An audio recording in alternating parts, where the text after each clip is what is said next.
Hello students, welcome here to Pende Education Science and Mathematics Tutorials. आपण शिकतोय second lesson health and diseases. आठवीचा हा second lesson आहे 8th स्टँडर्डचा. त्यामध्ये आपण या व्हिडिओमध्ये घेणार आहोत what is mean by health, what is mean by diseases and what are the types of diseases. Okay, चला तर व्हिडिओला सुरुवात करूया.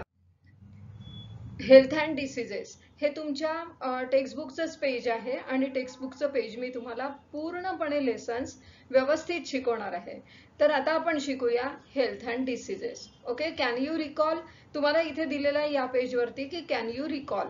कॅन यू रिकॉलचा अर्थ काय होतो की तुम्हाला आठवतंय का. मग काय आठवतंय का तुम्हाला हे बघायचंय. तर have you ever taken the leave from the school due to sickness. कधी आजारपणासाठी तुम्ही शाळेतून सुट्टी घेतली आहे का. घेतली असेलच ना कधी ना कधी. तर आपण ती घेतली असते. What happens exactly when we become sick. ज्या वेळेला आपण आजारी होतो त्यावेळेला नेमकं काय होतं.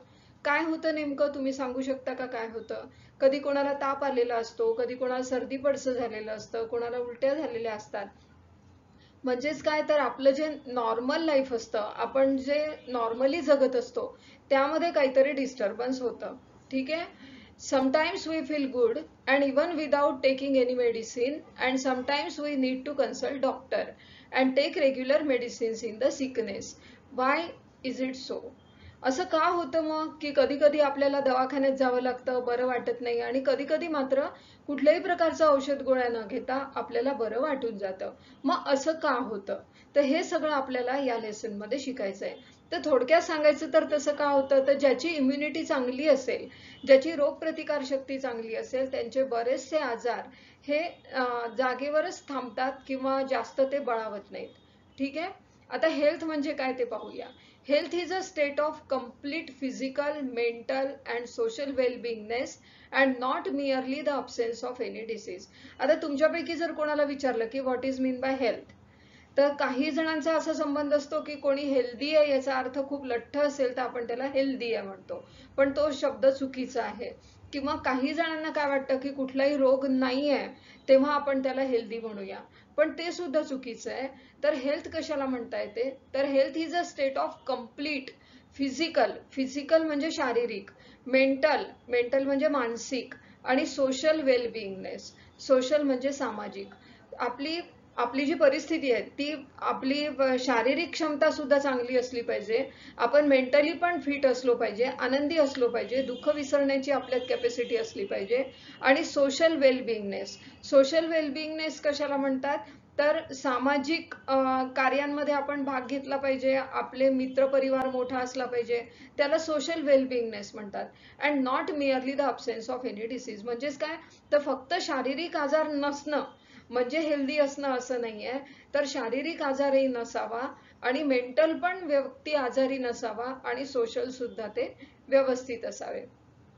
ठीक आहे. मग आता हेल्थ म्हणजे काय तुम्हाला समजलं असेल. आता व्हॉट इज डिसीज. डिसीज म्हणजे काय तर या शब्दातच आहे बघा, डिस आणि इज. इज म्हणजे सहज सोपं आणि डिस म्हणजे नसणं. जी गोष्ट आपल्या शरीरासाठी सहज सोपी नाहीये, आता आपली प्रकृती ठीक नाहीये, म्हणजेच काय तर आपल्याला नेहमीप्रमाणे सहज असं वाटत नाहीये, काहीतरी बिघडलंय असं वाटतंय, त्यावेळेला आपल्याला काहीतरी डिसीज झालाय असं म्हणता येऊ शकतं. Condition of disturbances in physiological और psychological process of the body is called as disease. मग आजार कशाला म्हणतात. जर तुमचं शारीरिक किंवा मानसिक, शारीरिक किंवा मानसिक प्रोसेस ज्या आहेत बॉडीच्या त्यामध्ये जर काही गडबड झाली असेल तर then it is called as disease. Okay. Each disease has its own specific symptoms. प्रत्येक डिसीजचे काहीतरी स्वतःची लक्षणं असतात. मग आता तुम्हाला हेल्थ म्हणजे काय समजलं असेल आणि डिसीज म्हणजे काय समजलं असेल. ज्यावेळेला तुम्हाला काही समजत नाही त्यावेळेला व्हिडिओ पुन्हा पुन्हा बघा. तुम्हाला जर काही नाही समजलं तर मला कमेंट बॉक्समध्ये लिहून पाठवा, मी नक्की एक्सप्लेन करीन. ओके. पुढे बघूया टाइप्स ऑफ डिसीज. डिसीजचे प्रकार कोणते कोणते आहेत. तर टाइप्स ऑफ डिसीज मध्ये you must have heard the name of various diseases like diabetes, common cold, asthma, down syndrome, heart disease etcetera. Reasons and symptoms of all these diseases are different. वर तुम्हाला काही डिसीजेसचे नावं दिले आहे, त्यांचे reason म्हणजे ते कुठल्या कारणाने होतात आणि सिम्पटम्स म्हणजे त्याचे लक्षणं काय आहे ते कुठल्या कारणाने होतात आणि त्याचे लक्षणं काय आहे हे प्रत्येक डिसिजेसचे वेगळे वेगळे असतात. To bring coordination in the scientific study of diseases are classified as follows. मग डिसिजेसचं क्लासिफिकेशन का केलंय तर कोऑर्डिनेशन इन सायंटिफिक स्टडी. प्रत्येक रोगाचा सायंटिफिक स्टडी करावा लागतो जेणेकरून त्याची लक्षणं काय आहे, त्यावर कुठला इलाज करता येतो, कुठलं औषध देता येतं, हे सगळं स्टडी करण्याकरता डिसिजेसला क्लासिफाय करणं आवश्यक आहे. वर जे नावं दिले आहेत डिसिजेसचे ते तुम्हाला समजतात का बघा. डायबिटीज कशाला म्हणतात तर ज्या वेळेला शरीरामधलं ब्लड ग्लुकोजची लेवल वाढून जाते, शरीरामध्ये आपल्या बोलीभाषेमध्ये म्हणतात शरीरातल्या रक्तातली साखर वाढली म्हणतात, तर ग्लुकोजचं प्रमाण ज्या वेळेला वाढून जातं ब्लड मधलं then we called it as diabetes. Common cold म्हणजे आपली साधी सर्दी, हे पहा इथे दाखवलंय मी चित्र कॉमन कोल्ड झालेल्या पेशंटचं.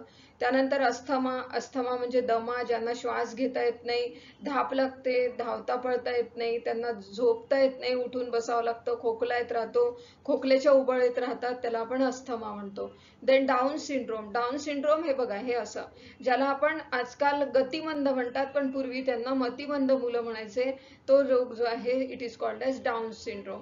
हार्ट डिसीज म्हणजे हार्ट अटॅक सारखा डिसीज तुम्हाला माहितच आहे. ठीक आहे.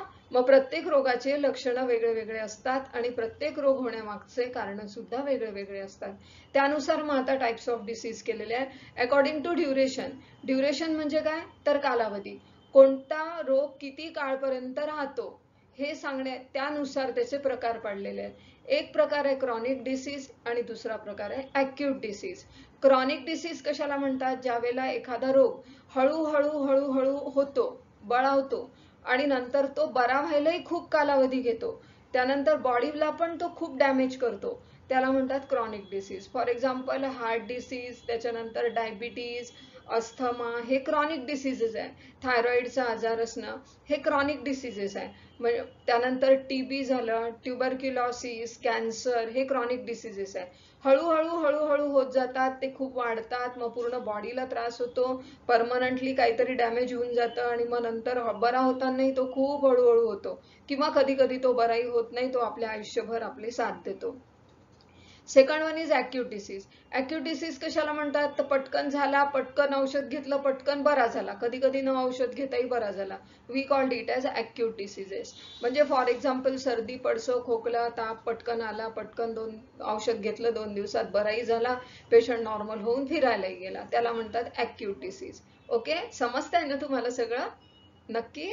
हां चला ठीक आहे, पुढचं पाहूया. अकॉर्डिंग टू रिझन म्हणजे कारणानुसार 2 प्रकार पडतात परत, हेरिडिटी डिसीजेस आणि अक्वायर्ड डिसीजेस. हेरिडिटरी डिसीजेस म्हणजे आईवडिलांच्या जीन्स मधून मिळालेले डिसीजेस, डीएनए वगैरे जे असतात आपले त्यामध्ये मिळालेले डिसीजेस म्हणजे जन्मताच असतात ते hereditary diseases. For example down syndrome, हा जो डाऊन सिंड्रोमचा पेशंट असतो तुम्ही याला बरं करू शकत नाही कारण की तो जिनेटिक डिसीज आहे, it is the hereditary disease. ठीक आहे, त्यांच्या जीन्समध्येच प्रॉब्लेम असतो. तो काय प्रॉब्लेम असतो हे तुम्हाला 9th मध्ये शिकायला मिळेल. त्यानंतर ॲक्वायर्ड डिसीजेस म्हणजे आपल्याला जन्मानंतर झालेले diseases, we called it as acquired diseases. Acquired diseases मध्ये इन्फेक्शियस म्हणजे एकाचा दुसऱ्याला जो लागतो किंवा एकीकडून दुसरीकडे फैलतो त्याला आपण इन्फेक्शियस डिसीजेस म्हणतो. म्हणजे जे बॅक्टेरिया, व्हायरस यांचे फंगस यांच्यामुळे जे होतात त्यांना आपण इन्फेक्शियस डिसीजेस म्हणतो. फॉर एक्झाम्पल कॉमन कोल्ड हे इथे सर्दीचं एक एक्झाम्पल दाखवलंय. फ्लू म्हणजे असा ताप येतो बघा, ताप मोजताना झोपलेली मुलगी दाखवली आहे, हा झाला फ्लू. आणि डेंग्यू म्हणजे हा असा मच्छर असतो, एक डास असतो डेंग्यूचा, त्याचं नाव काहीतरी ॲडिस इजिप्ता असं काहीतरी नाव आहे त्याचं, ॲडिस इजिप्ता. त्या डासामुळे डेंग्यू होतो, तो चावला की, पण तो जर रोगीट असेल तर त्यामुळे डेंग्यू होतो. त्यानंतर नॉन इन्फेक्शियस डिसीजेस. आता हे बघा, फ्लू, डेंग्यू, कॉमन कोल्ड हे जे 3 रोग आहेत, हे तीनही रोग एकीकडून दुसरीकडे फैलतात. एकाला झाला घरात की दुसऱ्याला होण्याची शक्यता असते, पण नॉन इन्फेक्शियस डिसीजेस जे आहे ते एकाला झाला की दुसऱ्याला होत नाही. नॉन इन्फेक्शियस डिसीजेस मध्ये आहे डायबिटीज, त्यानंतर हार्ट डिसीज. एकाची घरात रक्तामधली साखर वाढली, ग्लुकोजचं प्रमाण वाढलं, ब्लड शुगरचं, की बाकीच्यांची वाढते असं नाहीये, ती ज्याची वाढली त्याचीच वाढली. हार्ट डिसीज, हार्ट अटॅक एकाला आला म्हणून सगळ्यांना येतो असं नाहीये. म्हणून हे जे डिसीजेस आहे we called it as non infectious disease. Okay, मग आता तुम्हाला हे सगळं कळलं असेल, डिसीज म्हणजे काय, हेल्थ म्हणजे काय, त्यानंतर टाइप्स ऑफ डिसीजेस डिटेलमध्ये तुम्हाला सांगितले. व्हिडिओ चांगला 2-3 वेळा बघायचा म्हणजे तुम्हाला सगळं काही नीट समजेल. मी 8वीचा जो कोर्स आहे तुमचा सायन्सचा, तो डिटेलमध्ये तुम्हाला शिकवणार आहे, छोटे छोटे व्हिडिओ बनवणार आहे. तर प्लीज नक्की बघा सगळे व्हिडिओ, आणि तुम्हाला जर समजलं तर तुमच्या फ्रेंड्सला सुद्धा शेअर करा. त्यानंतर आपण बघूया कॅन यू टेल. तुमच्या पुस्तकामध्ये तुम्हाला काही प्रश्न दिले, कॅन यू टेल. त्यामध्ये how do you the following diseases spread, hepatitis, malaria, scabies, TB, dengue, dysentery, ringworm आणि स्वाईन फ्लू. त्यातला पहिला हेपॅटायटिस. हेपॅटायटिस म्हणजे हा जॉन्डिसचा प्रकार आहे, काविळीचा प्रकार आहे. मग तो कशामुळे फैलतो, तर कंटॅमिनेटेड वॉटर. कंटॅमिनेटेड वॉटर कशाला म्हणतात, दूषित पाणी. ब्लड ट्रान्सफ्युजन म्हणजे काय, रक्त देणे, एकाचं दुसऱ्याला रक्त देणे, त्याला ब्लड ट्रान्सफ्युजन म्हणतात. आणि शेअरिंग ऑफ निडल्स म्हणजे एकाच इंजेक्शनच्या सुईनी सगळ्यांना इंजेक्शन देणं, त्याला म्हणतात शेअरिंग ऑफ निडल.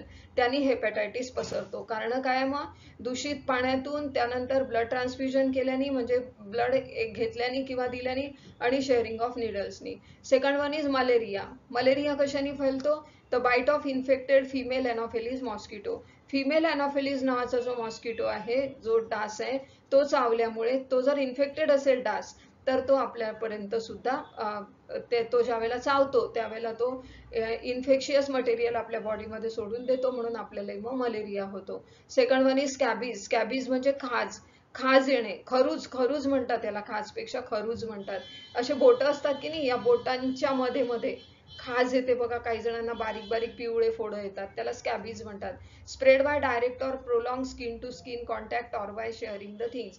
मग स्कॅबीज झालेल्या व्यक्तीच्या जर आपण वस्तू वापरल्या किंवा त्यांचा स्किन टू स्किन कॉन्टॅक्ट झाला आपल्याला, आपण असं चिटकून बसलो शाळेत त्या मित्राला, किंवा आपण समजा हात मिळवणी वगैरे केली, तर अशा वेळी आपल्यालाही स्कॅबीज व्हायची शक्यता असते. त्यानंतर TB, tuberculosis, contaminated air from one person to another. इथे हा टीबीचा पेशंट खोकलताना दाखवलाय. तो खोकलला की त्याद्वारा सगळे थुंकीचे ड्रॉपलेट्स त्याचे इकडे तिकडे फैलतात.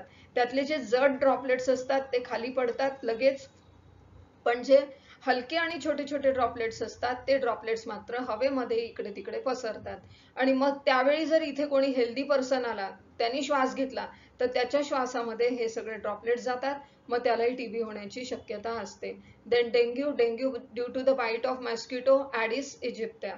त्यानंतर डिसेंट्री म्हणजे लूज मोशन होणे by contaminated food or water. तुम्ही दूषित पाणी किंवा दूषित अन्न खाल्लं की तुम्हाला डिसेंट्री नक्की होणार. त्यानंतर रिंगवर्म म्हणजे चट्टे येतात अंगावर आणि पूर्ण अंगाला खाज सुटते, गोल गोल चट्टे येतात. Spread by direct or prolong skin to skin contact or by sharing the things. जसं स्कॅबीजचं असतं स्किन डिसीज, तसंच रिंगवर्मचं पण असतं. देन स्वाईन फ्लू हा डुकराद्वारे होतो. Pigs to people and from people to pigs. Okay, हे सगळं तुम्हाला मी नीट समजावून सांगितलं आहे. पुन्हा पुन्हा व्हिडिओ बघायचा आणि समजून घ्यायचं, ठीक आहे. आता सेकंड क्वेश्चन होता त्यातला, what do you mean bye pathogen. Pathogen म्हणजे काय, तर असा ऑर्गॅनिझम की जो आपल्या बॉडीमध्ये गेल्यानंतर, जो होस्ट आहे म्हणजे ज्याच्या बॉडीमध्ये तो गेला, त्याला तो इन्फेक्शियस करतो आणि त्याला पूर्ण रोग होतो, तर त्याला अशा याला पॅथोजन म्हणतात, अशा ऑर्गॅनिझमला पॅथोजन म्हणतात. Biological organism that causes disease or illness in the host is called as pathogen. Pathogen may be bacteria, it may be virus, it may be fungus. Okay, सध्या कोरोना व्हायरसचं जिकडे तिकडे सुरू आहे तुम्हाला माहितीच आहे. त्यानंतर थर्ड क्वेश्चन आहे, what do you mean by infectious diseases.